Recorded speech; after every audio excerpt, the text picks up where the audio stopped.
నాగమ్మ చిలకమ్మలొచ్చి బావని ఇబ్బంది పెట్టడానికి కారణం అదే అయి ఉంటుందా?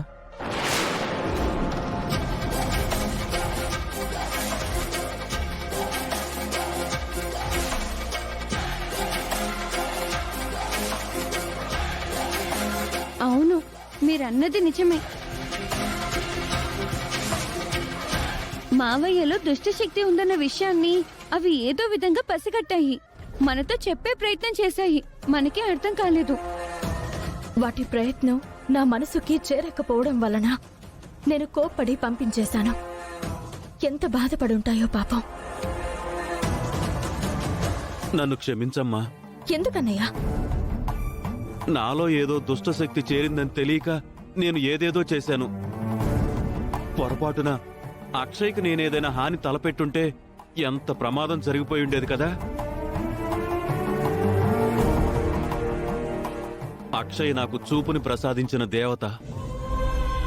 నా వల్ల అక్షయ్కి ఏదైనా అయ్యుంటే నేను జీవితాంతం బాధపడవలసి వచ్చుండేది.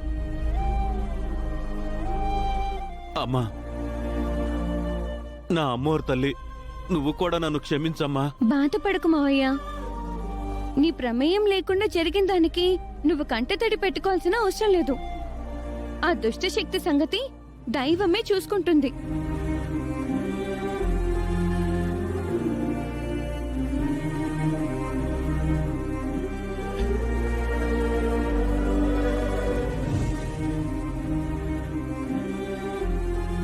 ఇంక మీకు అంతా మంచే జరుగుతుంది.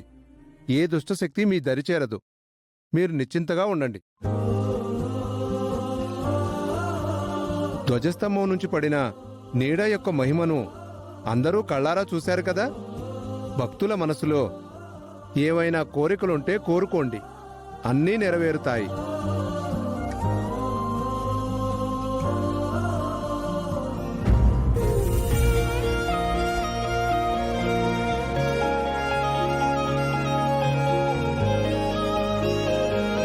ఆ దుష్టశక్తి ఎవరై ఉంటుంది?